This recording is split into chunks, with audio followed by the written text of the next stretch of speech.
The horrors of malevolence, man slaughtering his own kind. Behind these gates, over 1 million men, women, and children were systematically and sadistically murdered. To this very day, the mere mention of the name brings panic and terror to its survivors. Auschwitz.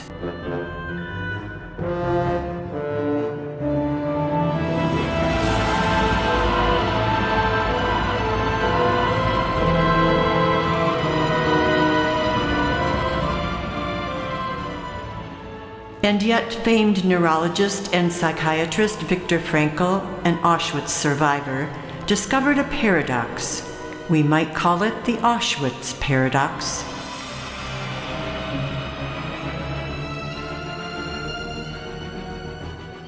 Man is that being who has invented the gas chambers of Auschwitz. He is also the same being that entered those gas chambers upright with the Lord's Prayer or the Shema Israel on his lips.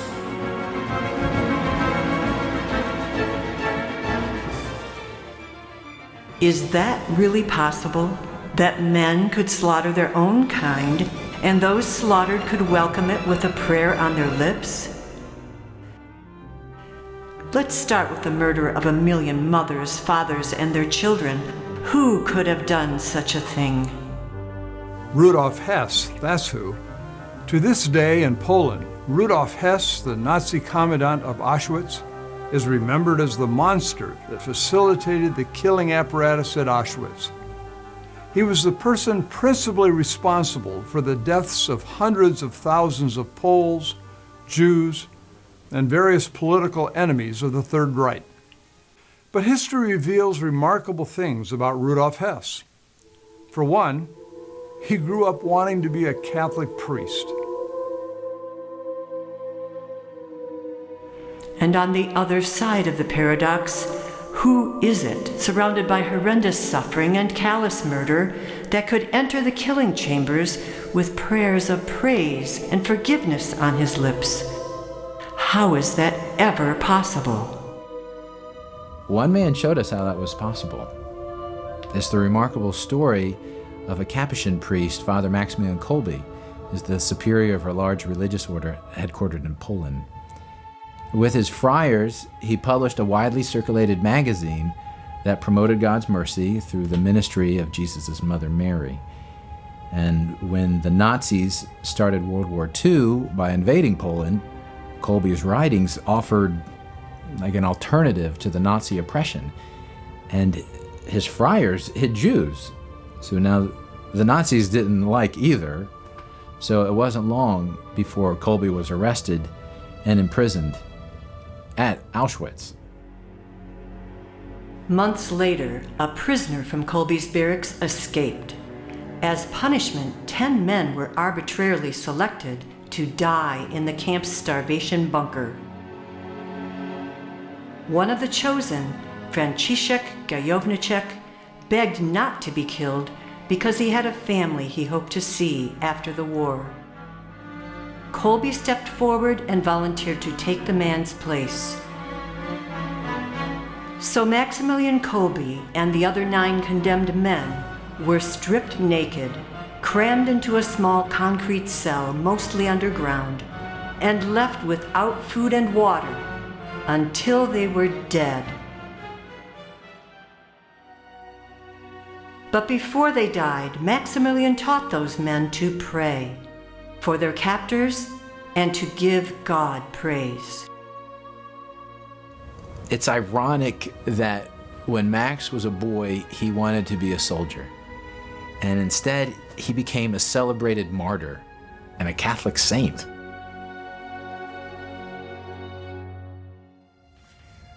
When I first tried to write the Kolbe story, I interviewed, I did research, I read a lot of books, and I managed to put together a screenplay called The Holy Prisoner. It got a lot of attention from a lot of producers. In fact, I remember one story where the producer was telling me that the movie Gandhi, that after it won like 8 Academy Awards, the writer actually wanted to do a story about St. Maximilian Kolbe. but it never gained any traction at the studios. So he basically told me, he said, although you've written a great story, Rich, you'll never get it to succeed, because if the studios can't do it, how are you going to do it? In many regards, he was right. I had written a really great story about St. Maximillian Kolbe, and I actually got the actor Jim Caviezel attached to it.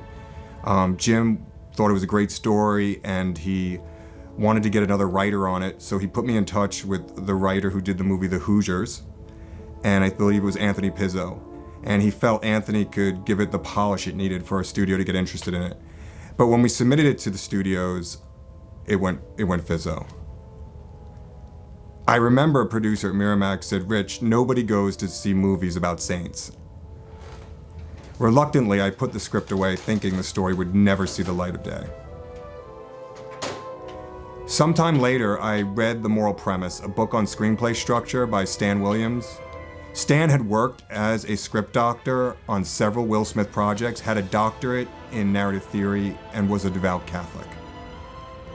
The book inspired me to find the moral premise of Kolbe's story, so I took my script out again and I considered starting from scratch. A producer and friend of mine, Brian Shields, happened to know Stan, so he set up a meeting. I started to pitch the story to Stan, but after a few moments he stopped me and he said the same thing one of the original producers in Hollywood said years ago. I basically told Rich that Hollywood would never produce a saint story because audiences just don't go out in droves to see saint stories. Why is that? Well, because saints are too perfect. You see, audiences want to connect with people like themselves, people that are imperfect. So if Rich were to write about a sinner, like Rudolf Hess, make the story about someone that's totally beyond redemption. People would probably beat down the doors and even granted awards. And within that context, he can introduce us to Maximillian Kolbe. It would become the ultimate story of cruelty versus mercy. That was it. I realized suddenly that if I developed the story around the Commandant of Auschwitz instead of Kolbe, I could make a story appealing to the masses and at the same time illustrate Kolbe's remarkable life. Rudolf Hess is one of history's most infamous villains, the overseer of the systematic extermination of over 1 million people at Auschwitz, primarily Jews, but it was mass genocide. Rudolf Hess. My initial reaction, abject evil. This is the man that was hunted down after the war, tried for war crimes, and executed by hanging only yards from his Auschwitz office. But as I studied this man, this horrible, historical villain, that's when things got really interesting.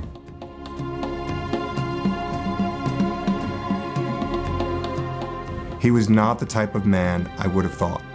He wasn't a bloodthirsty beast or a cruel sadist. He was the loving father of 4 children and a loyal, loving husband. He had wanted to be a priest as a young man, and he wanted to be good. He loved animals, loved gardening, loved his children. He was a man so devoted to his family, they had not a clue to the atrocities he was overseeing. To this day, his daughter says that he was the most loving and caring person she had ever known. I think it was no mere coincidence that Kolbe and Hess's path intersected at Auschwitz.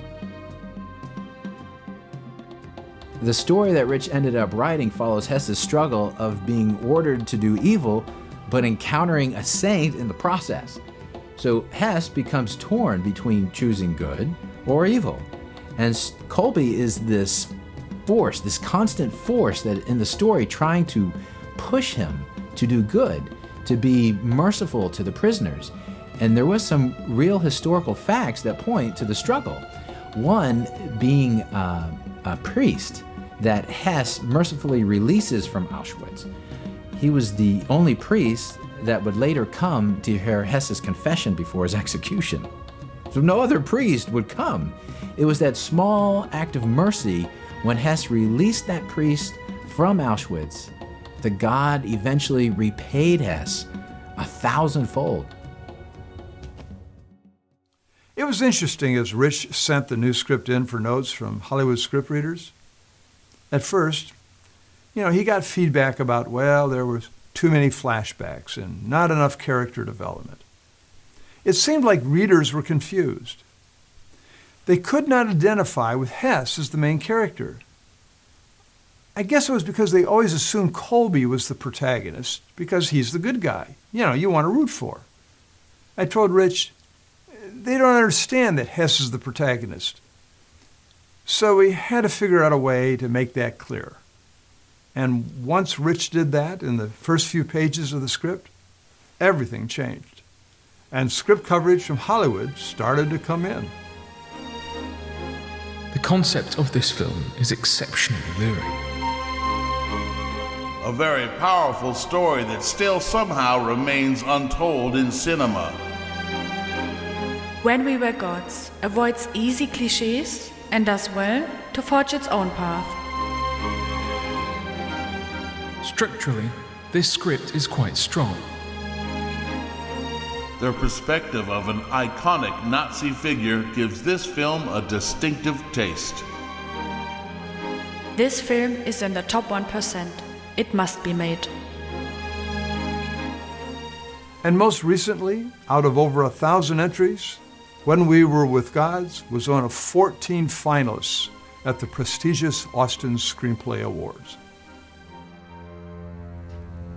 The story of When We Were Gods is a story about mercy. Jesus says that we should practice mercy and we will receive mercy. It's easy to say, but it's difficult to practice. I know this because I experienced it the hard way. It was a beautiful Sunday morning when my mother and father and grandmother exited their church. They stopped on the sidewalk to talk with some dear friends, right next to the rear bumper of a car in the parking lot. The owner of the car, in a rush to leave, put their car into reverse instead of forward.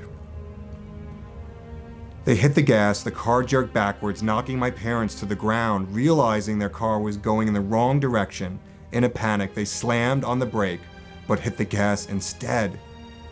The car hurtled backwards, running over my mother and father and my grandmother, and then dragged them 15 feet across the street. The grief I felt was indescribable. One careless person was responsible for wiping out my entire family.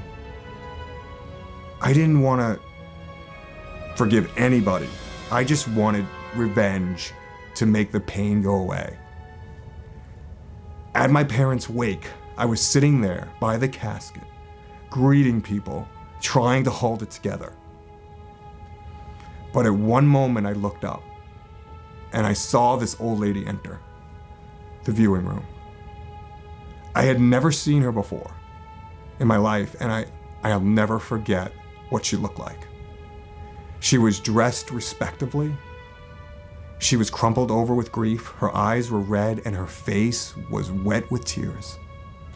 Suddenly, it dawned on me who she was. She was the person that had killed my parents and grandmother. How dare she come here? I didn't care if she was a frail, little old lady. I tightened my fists and I wanted to strangle her. But she was brave. As soon as she caught my eye, she walked directly over to me.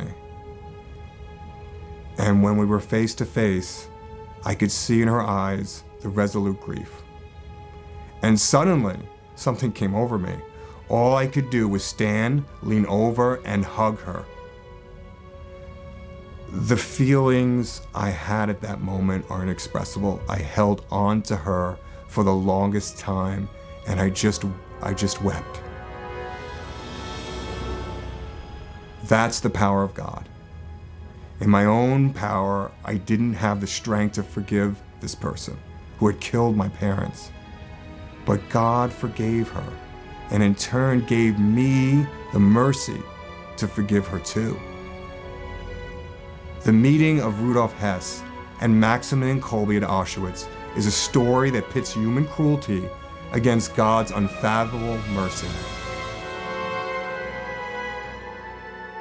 As the writer of When We Were Gods, I hope it will allow people to experience God's unfathomable mercy.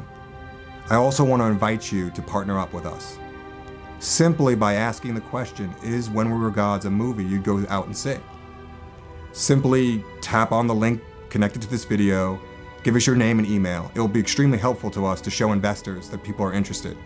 So we won't be taking any money for any tickets, but be ready because we're getting closer. Thank you, and God bless.